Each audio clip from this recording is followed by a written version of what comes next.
Man of masses junior NTR fans కి వరుస good న్యూస్లు వినిపిస్తున్నారు. ఈ ఉగాదికి కూడా మరో సర్ప్రైజ్ ఉందంటున్నారు. రీసెంట్గా దేవర ప్రమోషన్స్, దేవరేంటి ప్రమోషన్స్ ఏంటి అనుకుంటున్నారా? జపాన్లో దేవర రిలీజ్కి సంబంధించినటువంటి ప్రమోషన్స్లో కొన్ని ఇంట్రెస్టింగ్ విషయాలు ఈ వీడియోలో తెలుసుకుందాం. Hi hello, welcome to Disha TV. Devara మనందరికీ తెలిసిందే. దేవర తెలుగులో రిలీజ్ అయిన తర్వాత ఆల్మోస్ట్ పాన్ ఇండియా రేంజ్లో రిలీజ్ అయింది. అదొక మంచి సక్సెస్ కూడా అందుకుంది. అయితే ప్రీవియస్గా ఉన్నటువంటి ఒక స్టేట్మెంట్ కూడా జూనియర్ ఎన్టీఆర్ గారు బ్రేక్ చేశారన్న వార్తలు కూడా అప్పట్లో చక్కర్లు కొట్టాయి. రాజమౌళి గారితో ఎవ్వరు సినిమా తీసినా ఆ సినిమా పెద్ద బ్లాక్ బస్టర్ అవుతుంది, బట్ దాని తర్వాత తీసినటువంటి సినిమా అట్టర్ ఫ్లాప్ అవుతుంది అన్నటువంటి ఒక స్టేట్మెంట్ని జూనియర్ ఎన్టీఆర్ గారు దాన్ని చెరిపివేశారని చెప్పాలి. RRR తర్వాత దేవర సినిమా చాలామంది కూడా ఫ్లాప్ అవుతుంది అని జోసెన్ చెప్పారు. బట్ వాటన్నింటినీ కూడా ఫేస్ చేస్తూ ఇండస్ట్రీ హిట్గా కూడా నిలిచింది దేవర. కొన్ని కోట్ల కలెక్షన్స్ తోటి మంచి ముందుకెళ్ళిపోయింది. దాని తర్వాత ఎన్టీఆర్ గారు తీసేటువంటి తర్వాత సినిమా ఏంటని కూడా చర్చ నడుస్తున్న టైంలోనే రీసెంట్గా ప్రశాంత్ నీల్ గారి డైరెక్షన్లో, ఆల్రెడీ ఎన్టీఆర్ కాంబినేషన్లో ప్రశాంత్ నీల్ గారి డైరెక్షన్లో చేస్తున్నటువంటి సినిమా గురించి కూడా చర్చ నడిచింది. అయితే దాదాపు అంటే ఇప్పుడు ఈ సినిమా షూటింగ్ సెట్లో పాల్గొనక ముందే జపాన్లో దేవరని రిలీజ్ చేయాలని ప్లాన్ చేశారు మేకర్స్. అయితే 22వ తారీఖు నుంచెల్లే జూనియర్ ఎన్టీఆర్ గారు జపాన్ వెళ్తున్నారన్న ప్రచారం కూడా పెద్ద ఎత్తున జరిగింది. అది నిజంగా చేస్తూనే ఆయన జపాన్కి కూడా వెళ్ళారు. జపాన్కి వెళ్ళి అక్కడ చేసినటువంటి డ్యాన్సులు కానీ, లేకపోతే అక్కడ ఆయన మాట్లాడినటువంటి పిక్స్ కానీ ఇప్పుడు సోషల్ మీడియాలో వైరల్గా మారాయి. దాదాపు జూనియర్ ఎన్టీఆర్ గారు జపాన్లోకి వెళ్ళిన తర్వాత 3 రోజుల్లో 827 యూట్యూబ్ ఛానల్స్కి ఇంటర్వ్యూస్ ఇచ్చారట.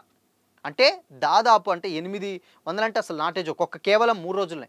మరి అంత తక్కువ టైంలో అన్ని ఇంటర్వ్యూస్ ఎలా ఇచ్చాడు అనుకుంటే డెఫినెట్గా అవి 10 నుంచి వెళ్ళి 15 నిమిషాల నిడివి, అంటే 10 to 15 వరకు డ్యూరేషన్ ఉన్నటువంటి ఇంటర్వ్యూస్ ఇచ్చారట.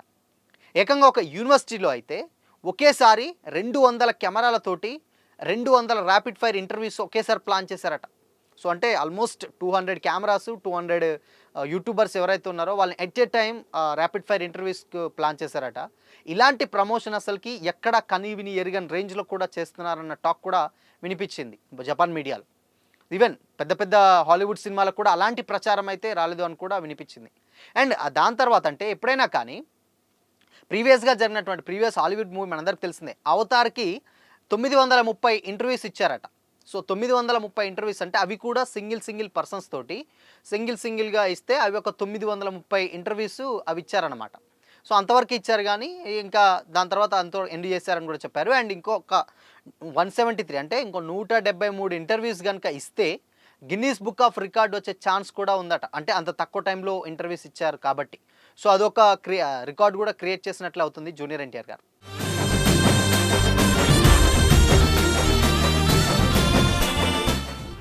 అయితే ఈ నెల 28 వరకు అక్కడే ఉండి దాదాపు 8 నగరాల్లో ప్రమోషన్ చేస్తున్నారట. అంటే ఆల్మోస్ట్ 28 వరకు అక్కడే ఉండండి, సినిమా రిలీజ్ వరకు ఉండి అక్కడనే సినిమా రిలీజ్ అయిన తర్వాత 8 అంటే అక్కడ ఉన్నటువంటి 8 నగరాల్లో ప్రమోషన్ చేయాలని ఫిక్స్ అయిందట దేవర టీమ్ అండ్ ఎస్పెషల్లీ ఎన్టీఆర్ గారు. ఇంకా ఆ తర్వాత ఉగాది నుంచి అక్కడ దేవర ప్రమోషన్ అయిపోయిన తర్వాత, రిలీజ్ అయిన తర్వాత అప్పుడు మళ్ళీ బ్యాక్ వచ్చిన తర్వాత ప్రశాంత్ నీల్ గారి కాంబినేషన్లో మనకు తెలుసు డ్రాగన్ అని ఇప్పుడు అది పరిశీలనలో ఉంది.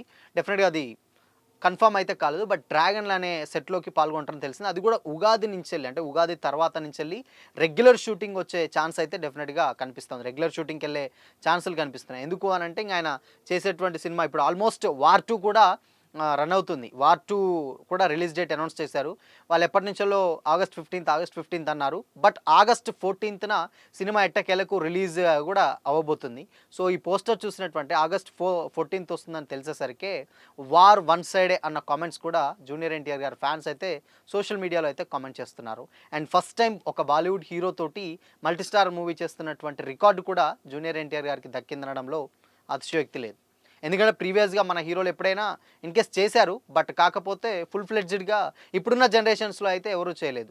సో వాళ్ళు ఇక్కడికి వచ్చి చేశారు తప్పితే మన వాళ్ళు బాలీవుడ్కి వెళ్ళి చేసింది ఎక్కర్లేదు. సో ఎన్టీఆర్ గారు వెళ్ళారు. సో బాలీవుడ్ రికార్డ్స్ కూడా బ్రేక్ చేస్తూ బాలీవుడ్ని షేక్ చేస్తారన్న కామెంట్స్ కూడా వినిపిస్తూ ఉన్నాయి. సో మొత్తంగా ఏదేమైనా కానీ ఇంకొక 173 ఇంటర్వ్యూస్ ఇస్తే గిన్నిస్ బుక్ రికార్డ్ వస్తుందట. మరి ఇవి జస్ట్ ఇప్పటివరకు చేసినటువంటి ఇంటర్వ్యూసేనట. ఇంకా ఎన్ని చేస్తారో ఏం తెలీదు. ఒకవేళ నిజం కూడా చేస్తే అది ఒక గిన్నిస్ బుక్‌గా అయ్యే ఛాన్స్ కూడా డెఫినెట్‌గా ఉంటుంది. అండ్ కొరటాల శివ గారు టీమ్ నుంచి కూడా కొన్ని ఇంటర్వ్యూస్ అవుతున్నట్టు అవన్నీ క్యాలిక్యులేట్ చేసి ఫుల్ అయితే డెఫినెట్‌గా గిన్నిస్ బుక్ రికార్డ్ వచ్చే ఛాన్స్ అయితే లేకపోలేదు. మరి చూడాలి. అంటే ఇన్ కేస్ 'దేవర' అక్కడ రిలీజ్ అయిన తర్వాత ఆల్మోస్ట్ ఇప్పటికే రిలీజ్ అయినటువంటి ప్రివ్యూలకి 8,00,000 మంది చూసారట అక్కడ ఉన్నటువంటి ప్రజలు. మరి దాని తర్వాత ఆడియన్స్ ఎవరైతే ఉన్నారో అక్కడ ఉన్నటువంటి ఆడియన్స్ 8,00,000 మంది చూసారు. మరి ఇప్పుడు అఫీషియల్‌గా రిలీజ్ అయిన తరువాత ఇన్ కేస్ ఒకవేళ అక్కడ రిజల్ట్ ఏ రేంజ్‌లో ఉంటుందో చూడాలి. ఈవెన్ కలెక్షన్స్ పరంగా కూడా 'దేవర' నెక్స్ట్ లెవెల్ కలెక్షన్స్ సాధించిందనడంలో అతిశయోక్తి లేదు. ఎందుకు అనంటే అక్కడ ఆయన ప్రమోషన్‌లో పాల్గొన్నటువంటి వీడియోస్ ఇప్పుడు యూట్యూబ్‌లలో కానీ లేకపోతే ఇన్‌స్టాలో చాలా బాగా వైరల్‌గా మారాయి. ఒక బాబుతోటి ఏసేటువంటి డాన్స్ అండ్ బేసిక్‌గా జూనియర్ ఎన్టీఆర్ గారు ఎప్పుడైనా కానీ చాలా షైగా ఉంటారు. పెద్దగా డాన్స్ చేయరు. ఆఫ్‌కోర్స్ అంటే అది మన హోమ్ టౌన్ అంటే ఇలా ఉంటాయి కదా! సో, అట్‌లీస్ట్ ఆ మొహమాటం ఉంటుందేమో. బట్ జపాన్ పోతే అలాంటిదేం లేదు. హ్యాపీగా ఆయనే వెళ్ళి డాన్స్ అయితే చేశారు. సో, మొత్తంగా ఇది చూసినటువంటి ఎన్టీఆర్ గారి ఫ్యాన్స్ అయితే హ్యాపీగా మంచిగా ఎంజాయ్ చేస్తూ ఉన్నారు. సో చూద్దాం 'దేవర్‌లో' మరి జపాన్‌లో 'దేవర' ఎంత మేరకు కలెక్ట్ చేస్తుందో వెయిట్ చేయాల్సిందే.